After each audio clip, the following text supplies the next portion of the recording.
Good evening and welcome and happy holidays here as we present to you this edition of the Link to the Past Randomizer League Season 3. We are now in playoff mode, and tonight we present to you game number 2 of this best of 5 series between Error 216 and the 2019 Titans Mitts of 2019. I'm Adirondack Rick. Sabatender, introduce us to our competitors. Yo, Rick, glad to be here with you today. Should be a lot of fun. Today's match, we've got Eriror going up against, oh my god, I've just drawn a blank. Who's our other runner? It's Etium. Of course it is.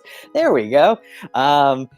So game 1 was between Thalane and Dante, and Thalane took that one. A fire rod kind of eluded Dante in game 1 there. So today, I think Titans Mitts is looking to try and even up the series here. Etium and Eriror are both very good runners, so should be a lot of fun.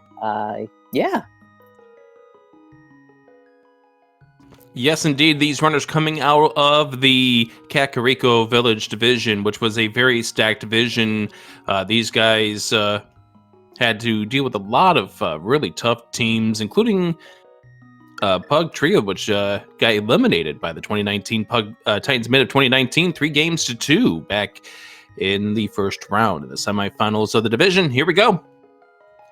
What do you think we're going to see in this run? What do you think is going to matter the most with these boots on the heels or the feet of these runners?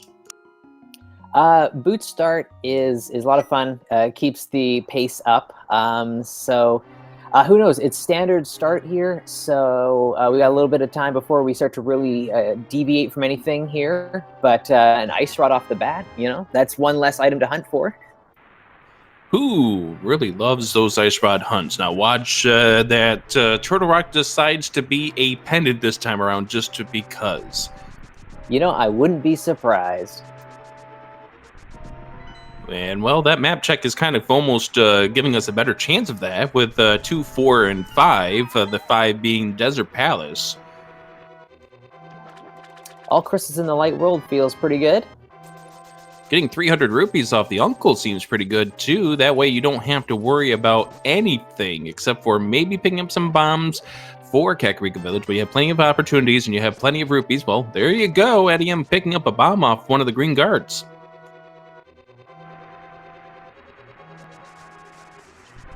It's a pretty good sign that there are bombs in the item pool for our runners here, because they don't have to leave back of escape behind. So, Etium does have that bomb. Now, obviously, the bombs do not matter for Kakariko Village or not for Kakariko Village, but for the castle, because we do have the ability to bonk into the wall. That way, we don't have to leave the items behind here in the escape.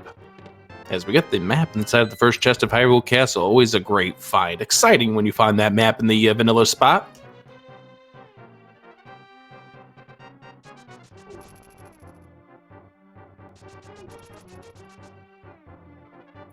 All right, so far, Eriror's pulling ahead just a little bit here. Execution from both runners is really solid, just a little bit of an edge so far. You get with the kind of escape sequence, you get to see a little bit of kind of where runners are when it comes to execution, and we're in for a treat today from both runners, I think.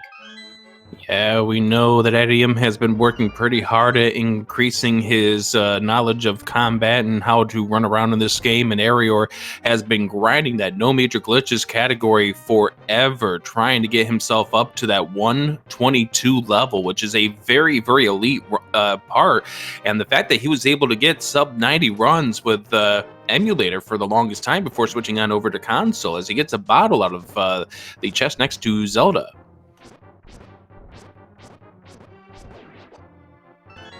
And you mentioned things about no major glitch times. Now, obviously, you don't necessarily need to have proficient, the best knowledge of no major glitches runs, but it just makes you a lot tighter when it comes to battles, to how you run around with the boots, all those kind of things. It just helps you get to a better stature in this game. Absolutely. I mean, just every little bit of execution can help when maybe your checks that you might do, you might fall behind a little bit on that front. But if you can make up for it with execution, you never fall too far behind in a randomizer seed. It gives you that chance to stay into the running, but we'll see how things go. Obviously, this is not going to be determined by execution alone. We need a little bit of luck to get ourselves through a little bit of randomizer. As we make our way towards the back of Escape, as you can see, Eriror continuing his little bit of lead. And some of the things that we notice here is how to run around with boots, and getting these boot seeds with the open boots and the casual boots. You get to learn how to dash around Hyrule Castle unlike you've never seen before. Yeah, it's not part of the vanilla game to be doing the escape sequence with boots. So yeah, it's rooms that you have to learn outside of the no major glitches category. So yeah, good stuff. And you're noticing it with the kind of the way that Eriror is running into doors as well as staircases. Etium stopped pulling up just a little bit and moving a little bit aside. Like I said, this is where Eriror, his experience is just going to showcase a little bit of a lead here for Eriror and his team. But again, we're still a long ways away. We got a whole bunch of items we still need to grab. And again, having the boots here for the escape allows us to get to these back 3 of escape. We find ourselves our first glove upgrade, 10 arrows, and a red rupee. Glove pickup is pretty nice there. That gets us one step closer to Dark World access. And yeah, one more piece of the puzzle. Eriror through the escape sequence 512. And just for comparison, my escape sequences with boots, I'm usually at the 530 range. So that just says a lot right there. And we get some bombs because why not? Out of the Sanctuary chest. ADM not too far behind, about a 525 there. So still, you know, good stuff from him as well. Really good to see. And so we're going to go into the Bonk Rocks right here, which is a very important check because this is in logic right from the get-go. And oh boy, that Fire Rod is a nice find early on. The item that eluded the runners from the first match in this series shows up right away. You'll love to see it. Unless you're the person that ended up losing in game number 1, and then you hate to see it. Yeah, so pour one out for Dante here. All right, we're going to go ahead and see if Fagadum is going to be required for an item on that Lumberjack, and it turns out for 20 rupees, the answer is...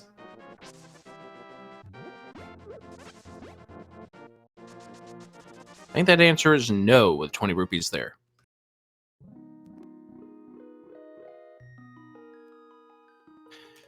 I think Dante heard you calling him out there, Sabatender.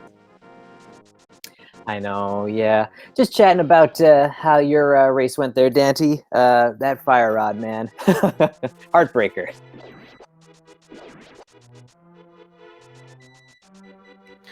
So 20 rupees over at the mushroom spot. Diving in, I don't think it was anything of major importance inside of the tree. No, well, it's a heart container. I guess that's important in its way because we don't want to die, do we? We don't want to die. It's never fun.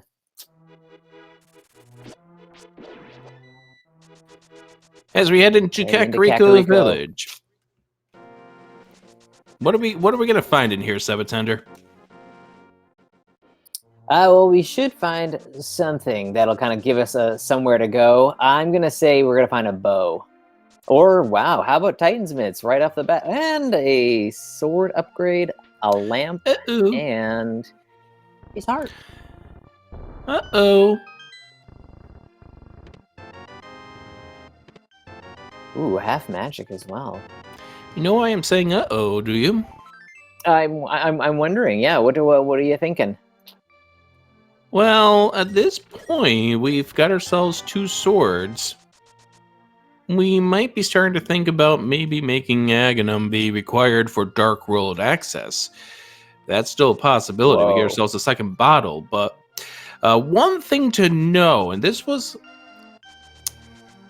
something that I think we're noticing over the course of the last few seeds, especially in ladder races. Are we really ready for Aghanim yet? I don't know. Is anyone ever really ready for Aghanim? I mean, it's frustrating because like you've got Titan's Mitts, like you've got what should be your Dark World access, yet for the game to maybe force you into a tower play, like it's pretty gnarly. Yeah, but this game does not really care. You and I have played enough of this game to know that it just really... You want to be convenient? Hell no, we're not going to make it convenient. Sick kid giving 300 rupees.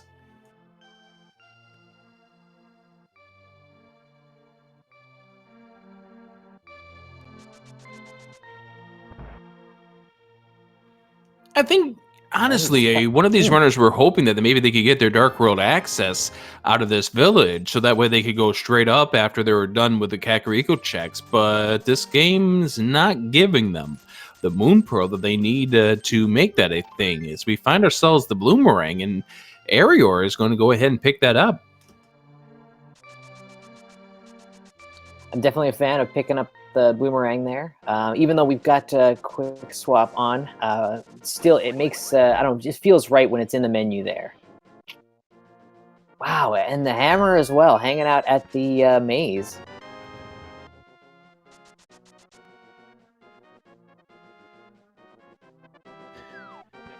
So, I mean, pretty loaded first bit of the seed. Yeah, but let me think about this. This doesn't offer much direction at this point, so I guess we're gonna both have to go to South Shore and head and see what this leads to. Yeah, most definitely. You've got to do your checks that have the most density because you're just looking for one item, and it should be pretty straightforward that you should be able to collect it somewhere where there's, a lot of chests. It'd be an interesting play to see some divergence here, and see someone go for Eastern first or something like that. But I think South Shore is probably the safe bet for both. I don't think you're going to make that play until you have to make that play at this point, unless this game gives you that bow. Flute, which, Jeez.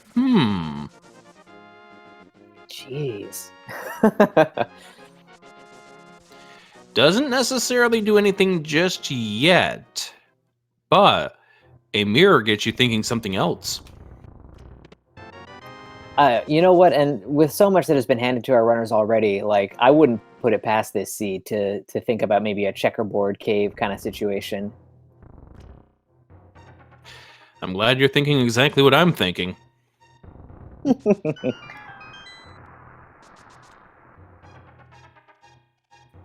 But for now, we're going to head into the mini Moldorm cave where 4 chests and the NPC exist. Quick work of the mini Moldorms for Eriror and etium right behind them. We find ourselves more money. More money. Our third bottle. A blue mail and some bombs. Now, when you have the flute, at this point, you do the save and quit. You activate the flute. And then you consider doing the Ice Rod Cave if you fancy. Yeah, it's definitely a pretty common strategy to just nope out from that from the Moldorm Cave there and save that check for a little later. Well, first we're all going to get the King's Tomb play here for Eriror, and we find inside there's more explosives.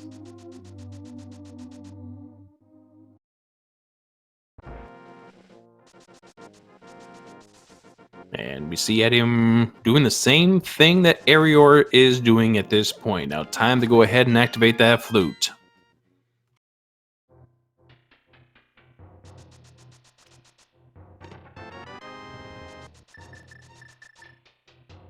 It'll be interesting to see how much our runners want to explore before maybe thinking about that tower climb. I don't think they're ready just yet. I would agree.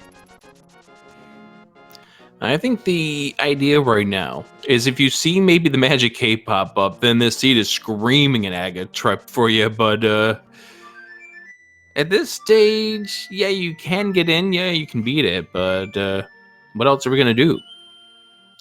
So Eriror is gonna choose to head on over here to the Agena Cave, which normally feels out of the way, but with the flute combined with the boots, this really isn't that bad of a trip.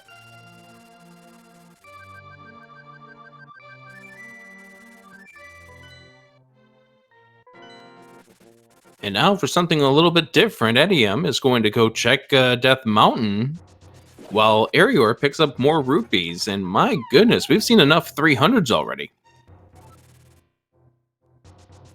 Yeah, we're kind of flush with cash right now. Like, I think we just saw the third of the 5, or is it 6 that are total in this game? But that's a lot of early 300s. And Eriror now setting himself up to head on over towards Ice Rod Cave. Wouldn't be surprised if he does the setup for the water dash to make his way over towards Zora after this. Yeah, very likely what he could be thinking about. Ooh. There's our moon pearl on the old man.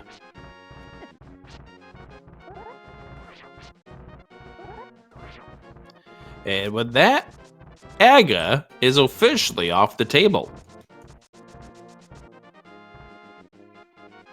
Well, that's a relief.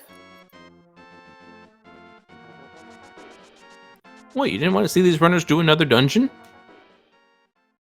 Yeah, no, not really. Hey, we got ourselves a fetch quest right there by way of that mushroom. I mean, you come up all this way. I guess you got to pick that up. Oh no! And it is it's a quick turn in. Ooh. Eriror ending up losing his state. So the only annoyance here is that he's going to have to take the long way around to get to the Zora. But thankfully, he got that for the second of the 2 items inside of this waterfall cave. What ended up happening was he filled up a heart container on the pieces of heart, and that sets him into what is the water state inside of the cave.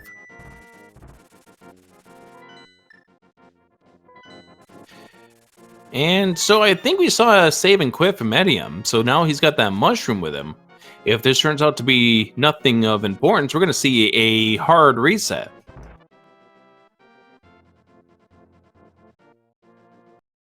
And that's exactly what we got. Eriror now getting himself up to the mountain, so he is going to be the second to find this moon pearl on the old man. And Etium, I think at this point it's time to flute to 3 and head to the Dark World. Or maybe we flute to 4. No, we were going to flute to 3. So we're about to get a map check here from Etium. What do you think is going to be our Dark World dungeons, our pendants? I mean, TR is definitely going to be a pendant. It just has to be. We have both rods already, right? And there it is. And also Misery Mire. And also Swamp.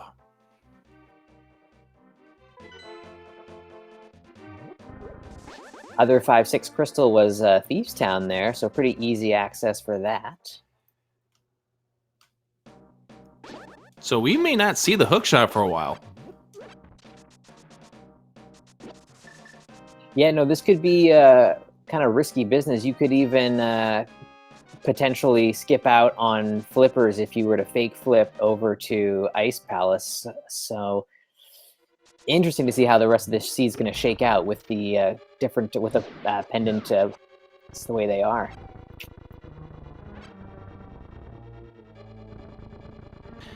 Chad already bringing up the list of things that we may need for Go Mode.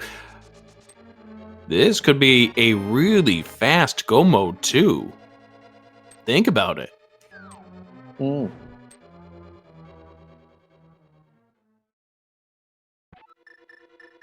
We're looking for a bow. We're looking for Desert Palace access in some way. But other than that, like, we're pretty darn close already.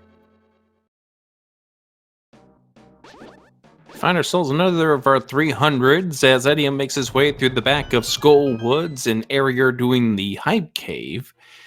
And Etium now going to go ahead and check this first and probably do the death and then head back to start. Now, does he have that fairy in the bottle? He's probably going to end up releasing it at this point. At least I hope he remembers he's got this fairy in the bottle.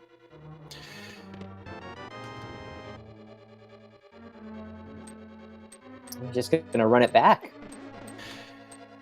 I guess that makes sense, knowing that he has the fairy in the bottle and doesn't want to lose it before he goes to Mothula, because that's going to be a really, really dangerous fight coming up. Yeah, these runners are very good, but 5-heart Mothula, if the patterns just don't work out right, that can sting. Yeah, Mothula's RNG. If you get the good RNG, then you're going to be fine with this fight. But he gives you a bad setup, then it could get really rough. And was that a first item dig or really, really early dig there for Eriror to get the item? I didn't even see what the item was. I don't think it was anything of importance, but yes, it was a very quick dig. All right, 4 hearts here for Etium, but he does have half magic, so that's going to help with the fire rod shots. But we'll see how this fight goes. Trying to get him a spin early. There we go. That's a good spin to get one first hit on him. Now it's time to go ahead and try to get him out of the corner with the fire rod shots.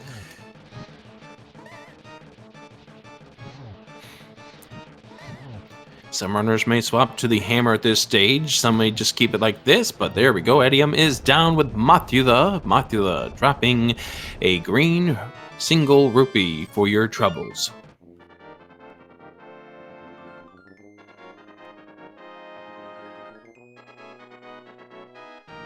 Yeah, so far we haven't really seen too much in the way of progress for our runners when it comes to items, I suppose. So, I mean, we've got these dungeons to clear out. We've got Eriror hanging out in Thieves Town, likely where Etium is heading next.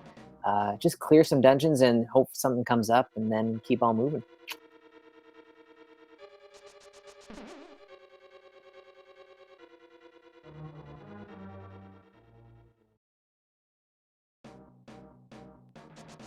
And I think this makes sense here. What we're going to see is Etium do Thieves Town next. Eriror's going to do Skull Woods next. So this pretty much is just going to be these two swapping positions at this stage, with Etium probably making his way down to Hype Cave as his last destination.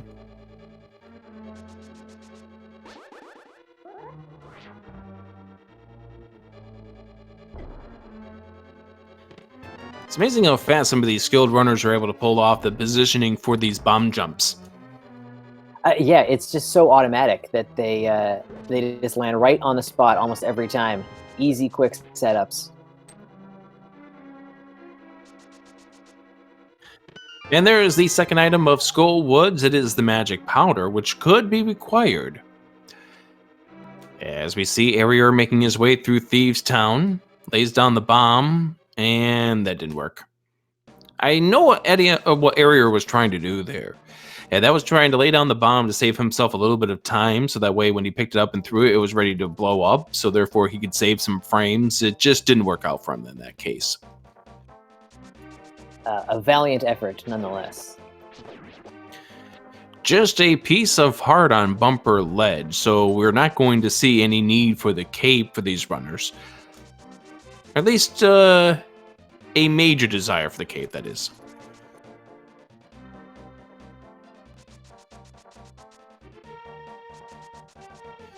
Such a weird contrast. So One runner sitting here at 5 hearts, the other one sitting at 8. Yeah. There must have been a fair amount of love in the Hype Cave then, or something, to make up for that discrepancy there. I know Zora dropped a heart container himself, and so we also found a piece of heart during the chess game, and we found red mail over in the Sea House as Eriror gets ready to face off against Blind, 3.5 hearts, where if you had this scripted, well, guess what? This 3.5 hearts, no problem.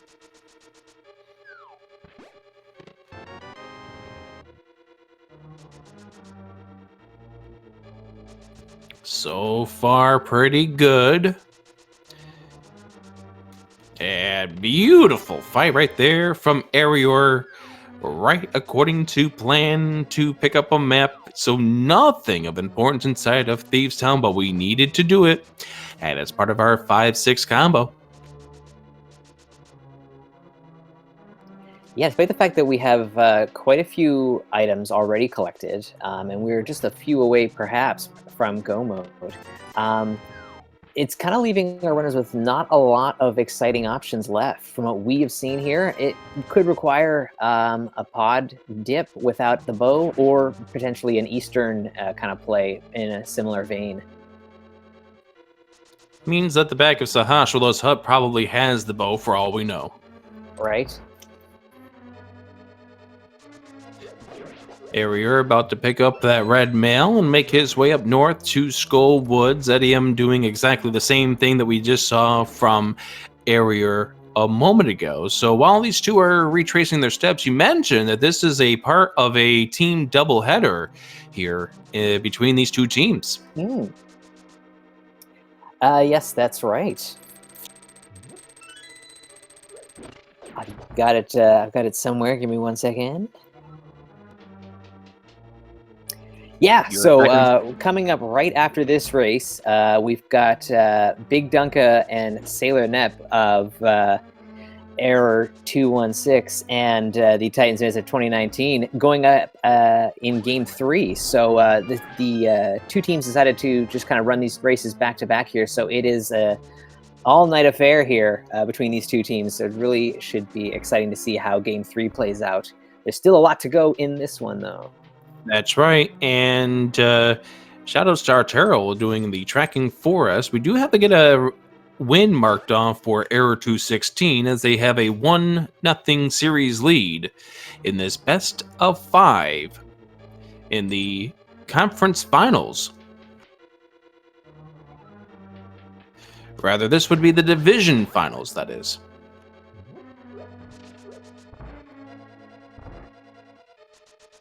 And look at that, we now have a Triforce piece marked off for Eriror. That is fine work there in the background.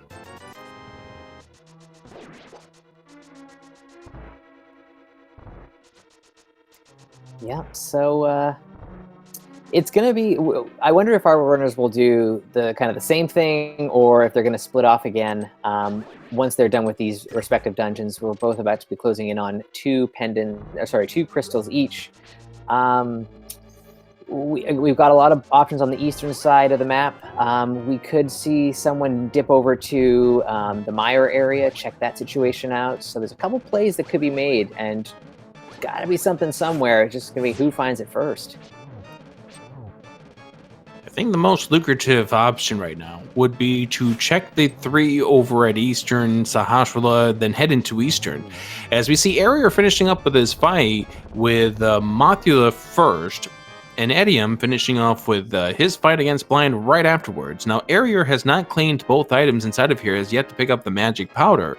So etium will have a little bit of a lead on the 2 crystal aspect. However, Eriror has a little bit more ground covered. Etium still has to make his way down to the digging spot, as well as Hype Cave, Stumpy as well.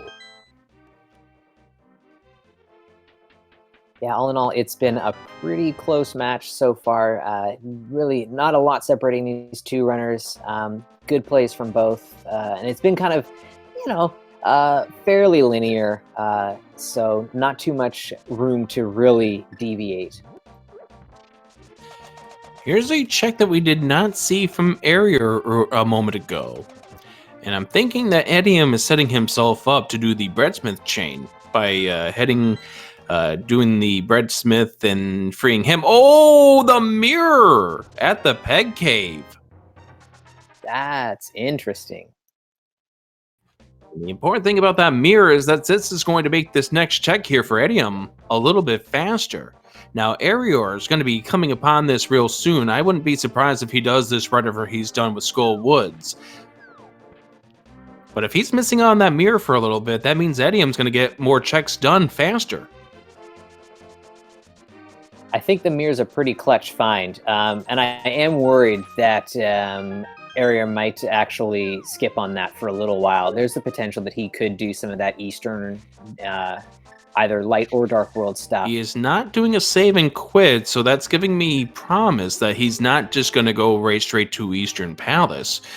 So we see Etium now freeing the breadsmith, bringing him back to his home. This is also going to allow these runners to check the magic bat while they're doing all of this. All right, so Eriror now has heading to the bumper cave, and now is the big question. And it does not look like he is doing a save and quit, so this is good to see. It looks like, and he's got the hammer out, he's going to do Peg Cave. So he is going to get that mirror right now.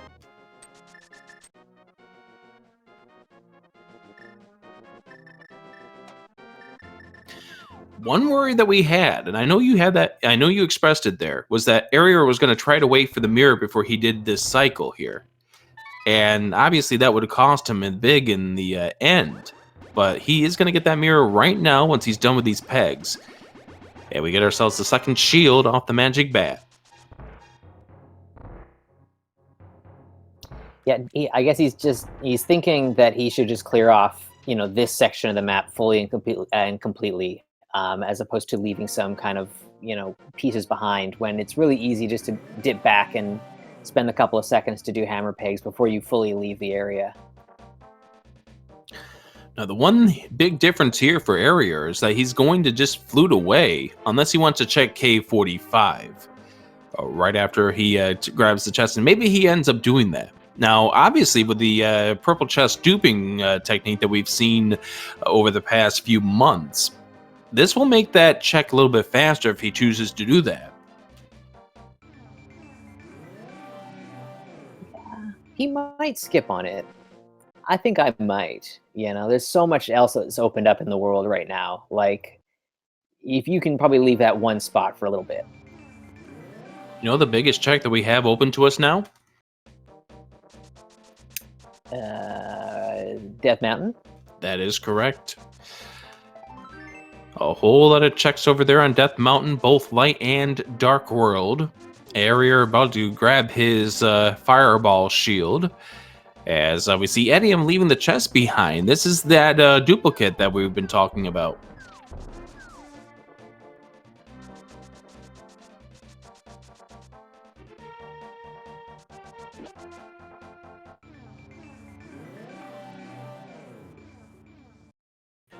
The interesting thing here, Sabbath Sender, is that we are now just a bow away from get to GT mode.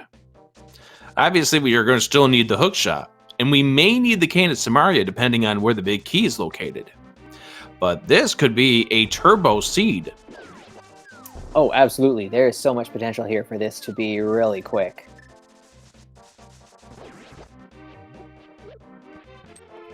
And Eriror is going to give us a check of the Misery Mire area, the Misery Mire shed, and then make his way into the desert area.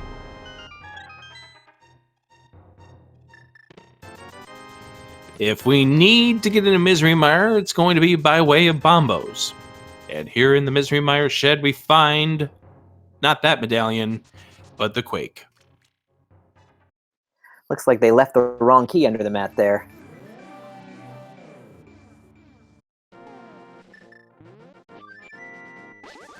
They left the car key when they meant to leave the house key.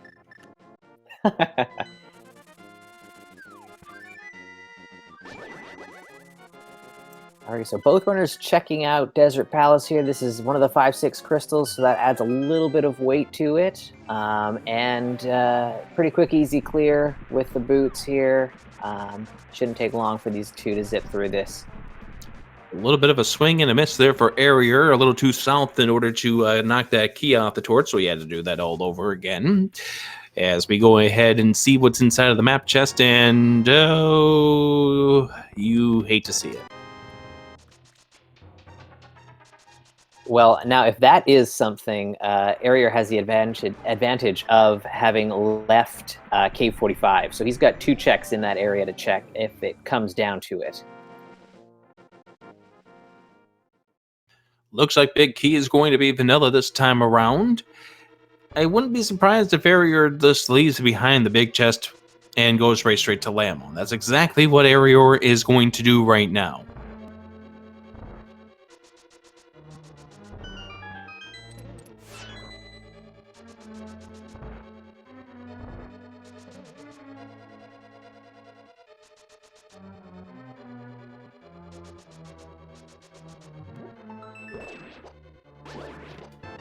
Etium now picking up that shovel as well. Both of these runners in the same dungeon. It's so neat seeing these runners have the same plan in play, the same ideas, but I think if you're a rooting interest of the 2019 Titans mid of 2019, you'd like to see Etium maybe make a move that Eriror's not going to, and hope that he picks up something that it's going to take Eriror a little bit of more time to pick up. Yeah, he's not quite at the point where he needs to like make a kind of like a galaxy brain play, but definitely a little bit of divergence wouldn't hurt him. And it's more of a fact that Eriror, with his ability to combat in this seed, and it does turn out that the big chest will have the second and final item of this Desert Palace. And again, this also part of the 5-6 combo means that the Pyramid Fairy is available to us.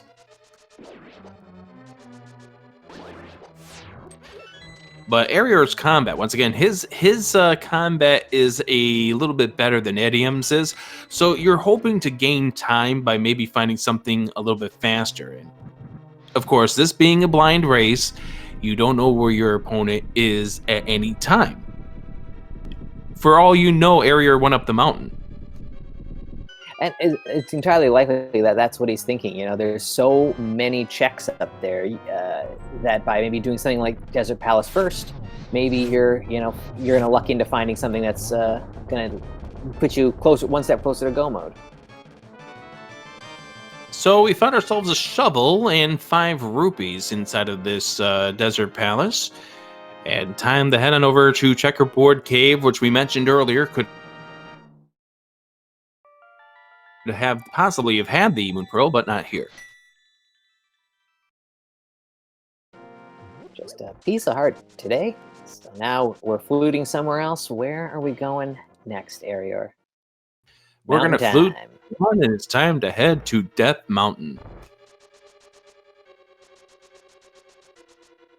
Yeah, given the items that we're still looking for, you can't turn away from Death Mountain being so dense with checks. You've got another dungeon up here you can complete as well in Tower of Hera, so it's too much to pass up to take a gamble and go for Eastern or Pod right now. So Etium, finding nothing inside of the Desert Palace besides a shovel, will now head on over to Checkerboard again himself. And so Etium maybe about a minute behind at this stage, as we find the big key downstairs in Hera. Yeah, it's looking like it's about a minute, but it's really not, anything that's insurmountable at this point. Yeah, it's not. It's not quick little checks. We're good. Yeah, this is not a dire situation here, as Etium's going to be checking again, and oh yeah, that's right, we did see Agena earlier. 300 rupees.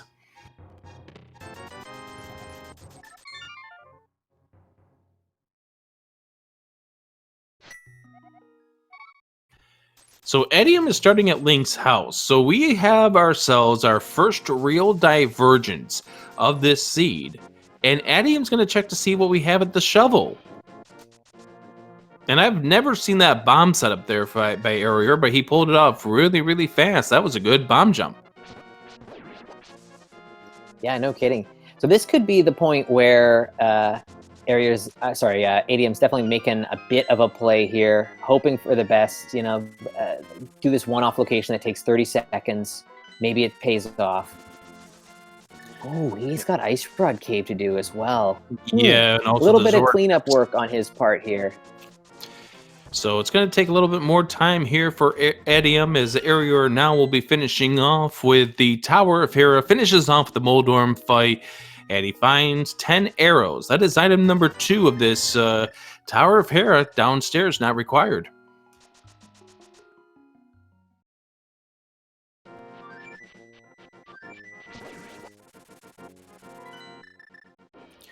And so the divergence continues as Etium now heads over towards the Dark World. He's going to go and cash in the Pyramid Fairy. Yeah, this is definitely, some strategic play here to try and do some of these checks that he's figuring his opponent is not going to do right off the bat.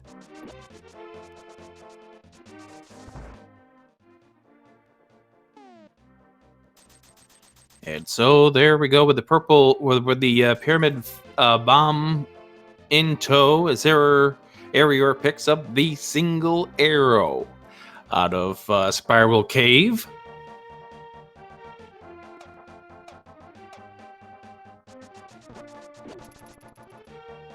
And we see Etium leaving the bomb behind and setting himself up for the bomb dupe, and perfectly done.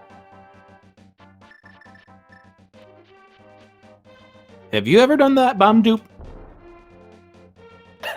No, actually, I haven't. It's one of those little tricks that looks like it saves, a nice amount of time there, but just haven't got it down yet. Ooh. There's our flippers in Paradox. And there's our bow! That's even better. Some big brain play right there.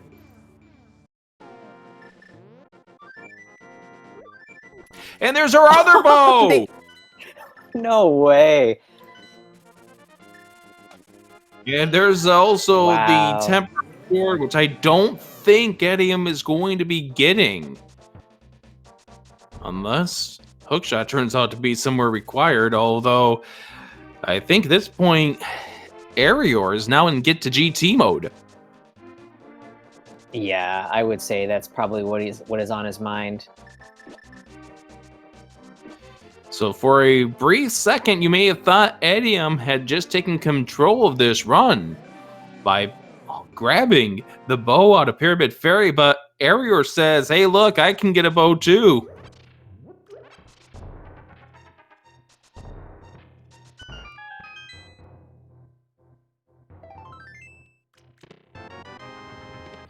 And ha, there's our bombos for Misery Meyer.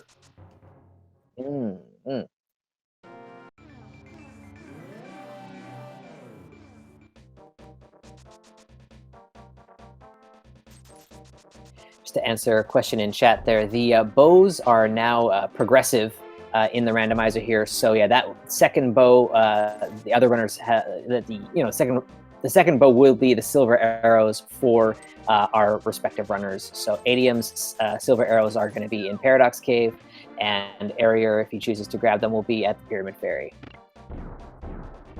Let's see how Eriror plays this, because there's still a possibility that we are not in go mode just yet, because there are 5 chests in Ganon's tower that are blocked off by an item that we haven't seen from either runner just yet.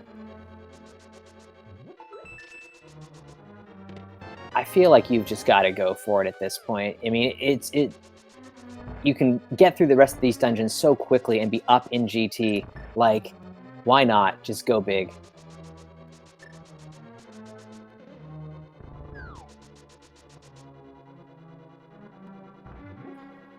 As we see Eriror now heading on over past these mimics. So if the big key turns out to be over here, if Eriror goes right straight to Helma, I think he's going to play this out to, I'm going straight to GT. And if it so bees it that that the Canis Maria is required, then guess what? I'm heading back to a few dungeons. Yeah, I think that's the mindset that you'd have to go with.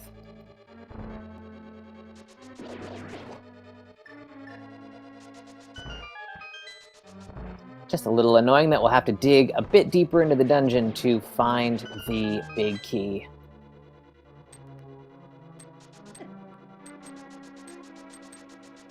You say that like that's a bad thing. Isn't it?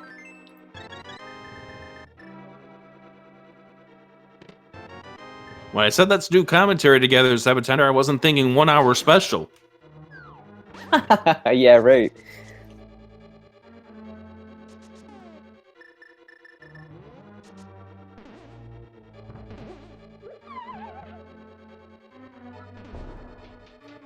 I've got to learn how to do that myself.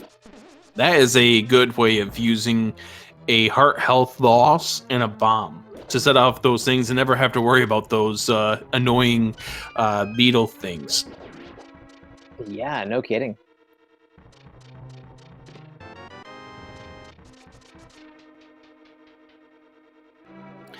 By the way, we do see Eriror continuing to clear out this dungeon.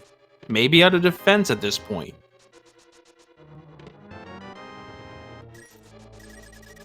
Yeah, I guess he's feeling like pretty good about his routing so far.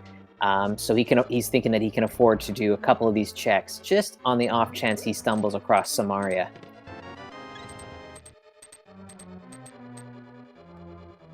Watch, he ends up picking up the hook shot while we're at it. Yeah, right. Which is also, something that is technically required, though it's could be within the powers of both these runners too. However, I don't know if ADM is too much a fan of the hover, but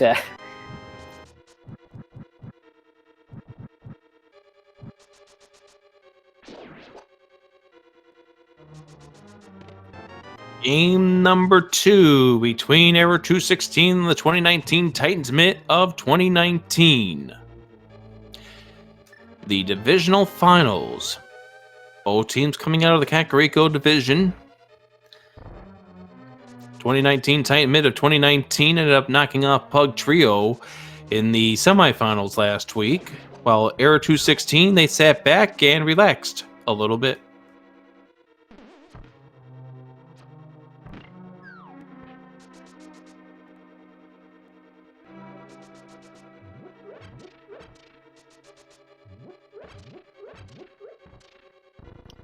yeah, both runners here closing in on Helmasaur.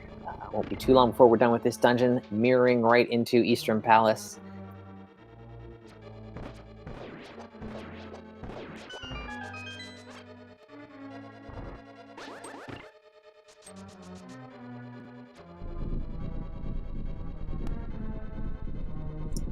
Really clean Turtle's room from Eriror there.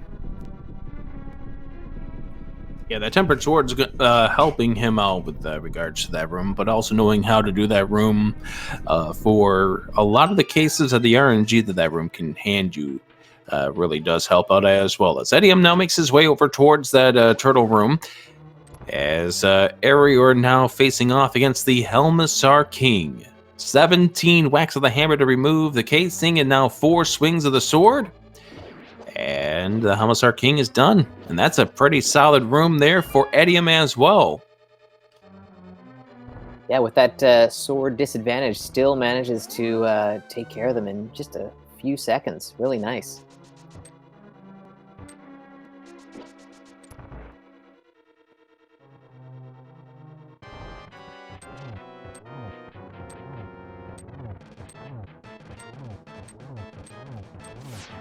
And there's that mirror that you're mentioning about, heading on into Eastern Palace.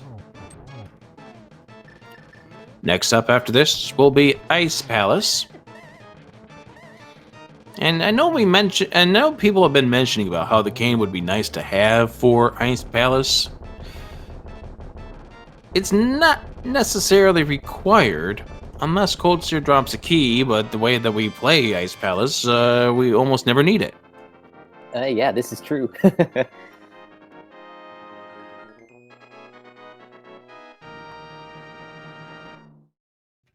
By the way, if Coldsteer does drop a key, it will tell us a whole lot about this seed. That's a good point. It definitely gives us a better idea of what items are actually required to do the dungeons. Wow, gold sword, cool. I guess we don't have to worry about that sword thing about Etium anymore. No. And that sword there is more of a benefit for Etium than it is for Eriror at this point. Most definitely, he's going to be really happy to see that sword pop up. Definitely, the jump from master to tempered is just so clutch.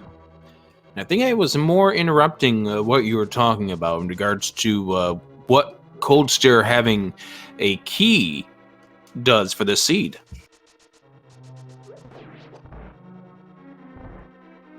Oh, yeah. Well, I mean, I think I was pretty much done with my point there, but that it means that the Canis Amara is not in GT, and is required to get to GT, which could put a little more weight towards those 5 chests on the right side of Ganon's Tower, which it's kind of the only thing in the way of our runners at this point.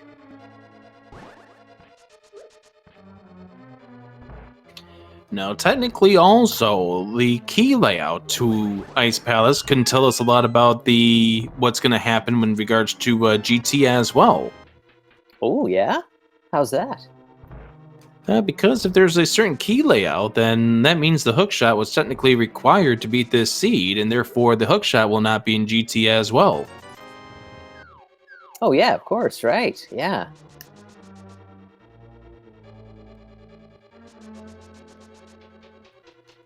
Oh, never mind! Yeah, of course.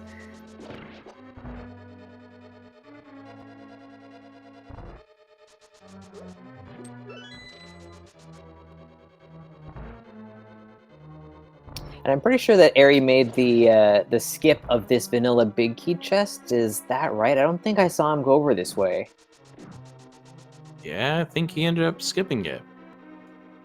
As we are going to find out, it probably did pay him off dearly, as there was the map in there. There's etium picking that up. Eriror now making his way into Ice Palace. Final dungeon before Ganon's Tower. We're going to have a sub-1 entry into GT, Sabatender. Yeah, this is a really fast seed. When it's front loaded like this one was, that doesn't necessarily mean that it's going to be a jet. Sometimes things just kind of die out, but everything has been kind of right on the path here for our runners.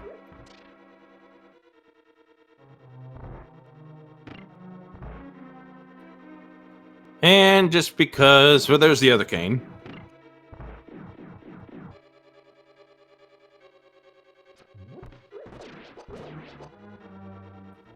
And just for reasons, let's just go ahead and find the hookshot here while we're at it. You know what? I wouldn't put it past this seed at this point.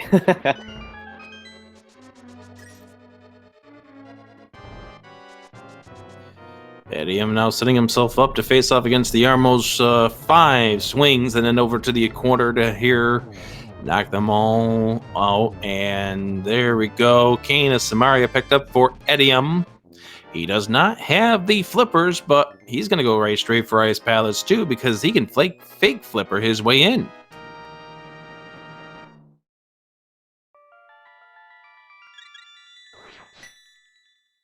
And look at this, Eriror skipping chests. He wants to get right straight to GT. He's probably exercising his A button presses for something that's going to be coming up in Ganon's Tower.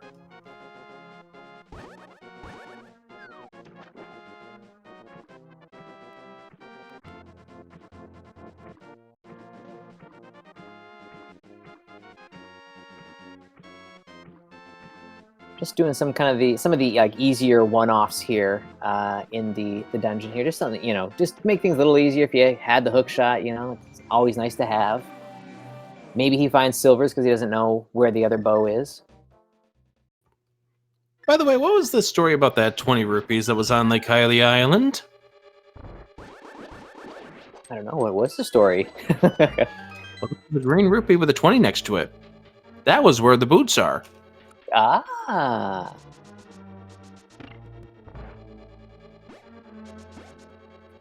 Oh gosh, that was an annihilation of Cold Stare right there.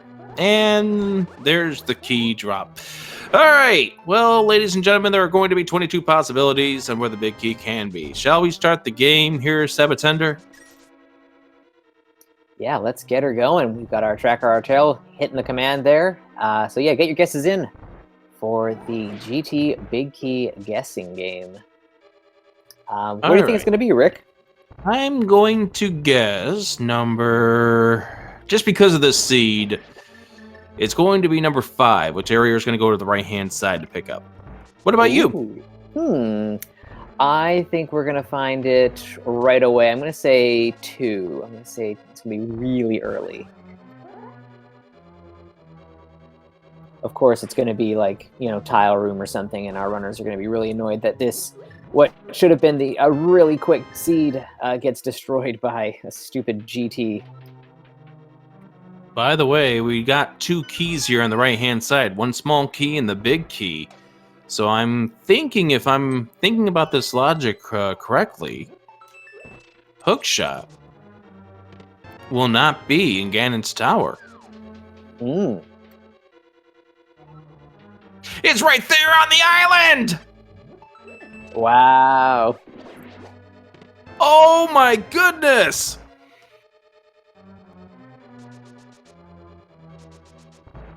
I mean, that's just wild. Atium's gonna be pretty happy to see that up there.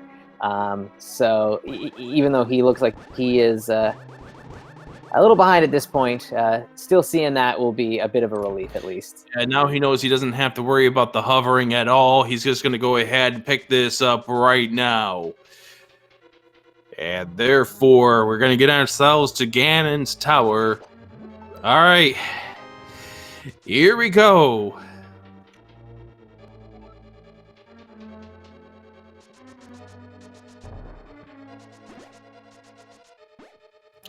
Eriror hoping to get himself a 2-0 series lead for his team. Yeah, at this point, it is looking good for him. It's a pretty sizable lead at this point. GT routing, if ADM gets really lucky and makes up a lot of time on that front, it could be possible. But yeah, I don't know. I think this is Eriror's to lose at this point. Etium now making his way over towards Cold Stare. He does not want to leave the hookshot behind at this point because I think he wants to make sure that he has it heading on in. All right. Well, never mind. There's a number 1. I almost said 1. I almost thought it was going to be that quick.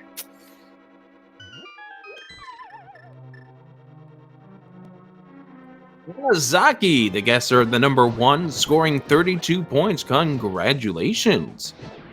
Woohoo.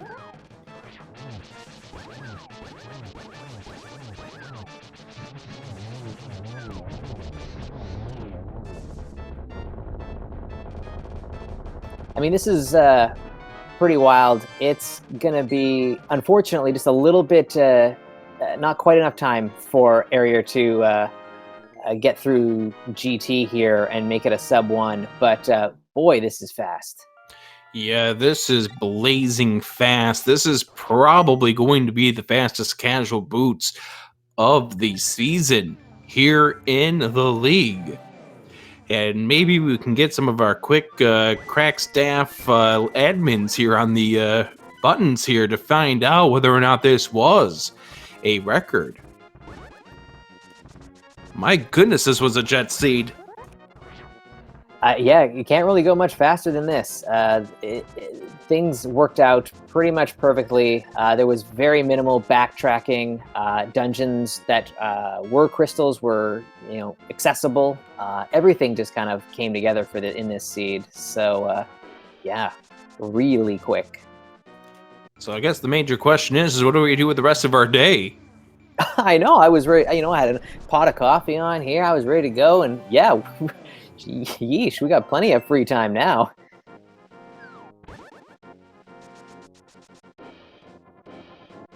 Just a quick note that the Game 3 is still scheduled for 8:10 Eastern start time. Even though this one seems to be wrapping up fairly quickly, I don't think they're going to be doing them immediately back-to-back. Maybe we'll get confirmation on that. But the next game in this series is going to be taking place right after this one, 8 o'clock, more or less, Eastern time. Yep. And we're going to have Drossi and Spy Weaver here in the commentary booth to give us the call of that match in the Match of the Power.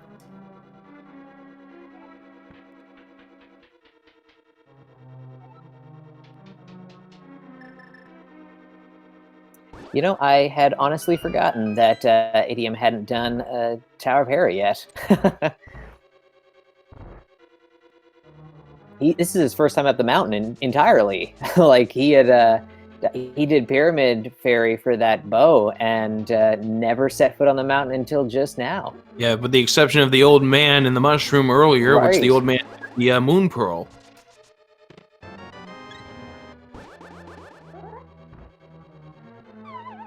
Oh, that fall! No.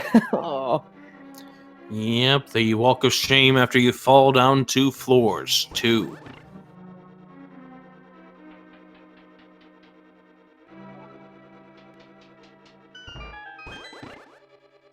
And Eriror now getting 10 arrows that he will never use. As we have ourselves the gold sword, silverless Ganon fight coming up in just a few moments here. As you mentioned, the sub 1 is off the books, but this is still going to be a fantastic time. Yeah, anytime you end up with a 1-0 something, it was a jet seed, and it takes a great runner to do it as well. So yeah, props to both runners for putting in a really good time here. If ADM finishes this one, it would be a pretty solid time as well. You know, Sebatender, I have seen spoiler races that have taken longer than this. Yeah.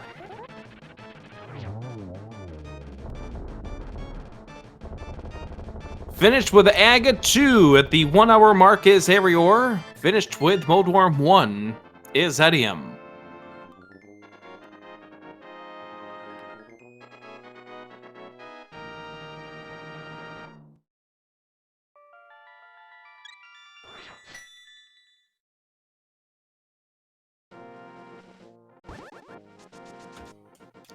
And you know how we were mentioning earlier about the path of the path divergence? Yes. It worked out in Eriror's favor. Yeah, and for a moment there, it really we enjoyed about maybe 15 seconds of thinking that Adium had just galaxy brained the seed, finding that bow where he did. But yeah, just the way everything has played out here, it's with both bows kind of turning up in fairly, for both runners at about the same time. This is kind of how it was meant to be, I guess. And so Eriror now finishing off with this phase 3 portion of this fight. You'll be told that the silver arrows are in the dark world, which he will never get. Gets the torch glitch and now gets ready to do 12 spins onto Ganon. And there's the hookshot pickup for Etium. But this one's going to be too little too late for Etium. A fantastic time. Yeah, I mean, you're feeling good about yourself going into Ganon's Tower at 1 hour 1:45, and what maybe about 30 seconds from now, watching your opponent hit the done button. You're like, what in the world? And we'll get to talk to these guys about this in just a moment. But Eriror finishes off the Ganon fight. Holy cow, a 1:02. And get in the door. 09. Wow, GG's. What a running. And Etium immediately sees his fate and has said, no thanks, I'm good, bro.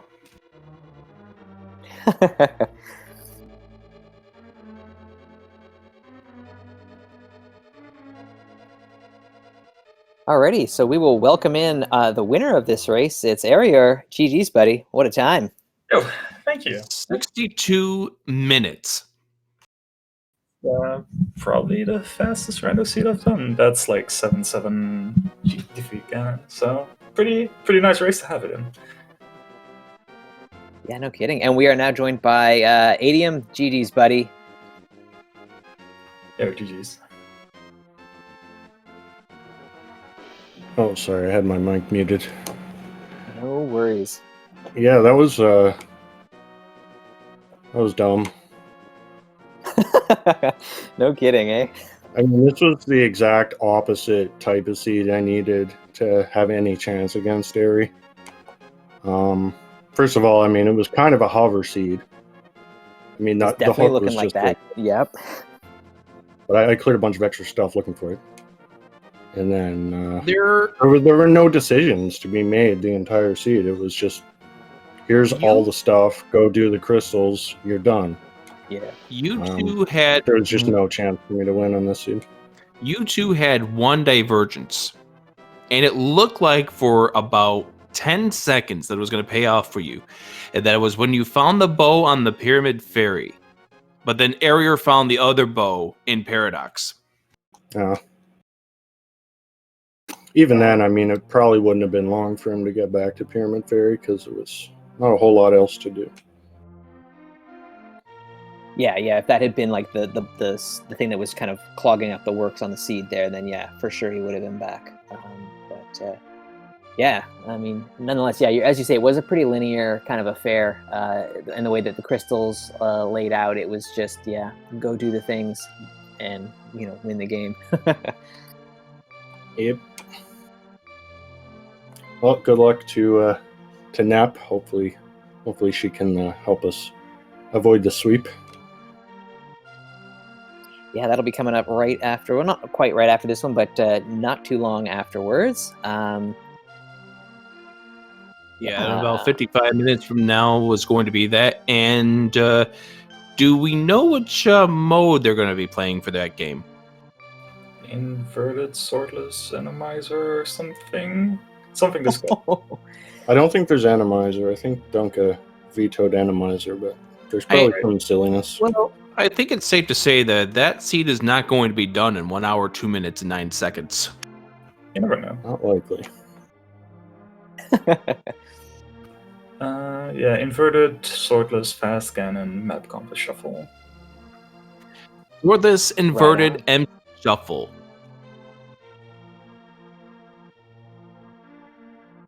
Right?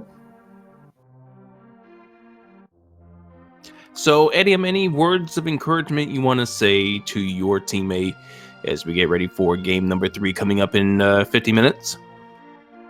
I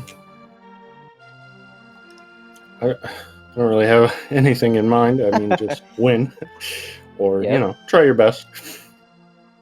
I mean, I didn't expect us to get this far anyway, and they're a strong team, so either result will be fine. Yeah, the fact that you've made it to the divisional finals of what was a really, really difficult Kakariko division says a lot about your team's power, and we'll see if you guys can't reverse sweep it. Yeah, I mean, it was definitely a rough season, and beating the Pug Trio in a best of 5 is quite something. So huge congrats to that. And I mean, we still have 3 games to go, maybe. So we'll see what happens. I'm not cutting ourselves in just yet. So yeah. I mean, the randomizer is what it is, man. So it could go anyway. Yeah, the rates could have gone any other way as well. I just got quite lucky that it was either like a seed like this where it's very linear, or like a very full clear seed. Like anything in the middle, I mean, that's just where randomizer shines, and anyone can win any game. But yeah, anything where I'm basically led to where I need to be, yeah, it's gonna be a rough game. But GG Stadium nonetheless. Thank you very much for the race, and we'll see if we need to play again. Yeah. I guess the only other thing I want to say is I hope the next seed is a bit more interesting than this one, because this one was absolutely not interesting at all. Yeah, they are. When they're like this, they're a little bit boring. When everything's just kind of handed to you. Yeah, well, I guess a little bit sooner than expected, but we are going to be, I guess, wrapping up this broadcast. Yeah. I want to say. I guess the question is what are you going to be doing now that the seed is done in 62 minutes, Eriror? I'm probably going to go to bed because it's 1 a.m. maybe just like rewatch a bit of the commentary and then just chill in bed for a little bit, because this Nice. was already scheduled a little bit late. So the fact that it's a fast seed isn't too bad for me. Not gonna lie.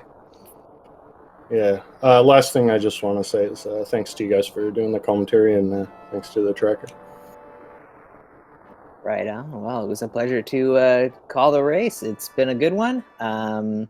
Yeah, and it's always fun to be in the booth with my buddy Rick. Thanks for joining me on this one, my man. Absolutely. And yeah, it was fun. I mean, I guess I didn't anticipate this being done so soon, but you know, when you have a seed that goes completely like this with two fantastic runners, I guess anything is possible. So good luck to everybody, and we'll see how game number 3 goes. Once again, it's coming up in about 50 minutes from now, 8:10 p.m. Eastern, here on Speed Gaming 2. Why don't you go ahead and shout out our tracker who's been clicking these buttons for these 70 minutes here, Sabatender? yeah, Arterral, clicking those buttons behind the scenes. We really appreciate you doing that for us, buddy. The trackers, they deserve all the love because they keep us on track with the items and whatnot. I don't know if I have anything else to add here. It's been a good one. So yeah, I'll give you the final word, Rick.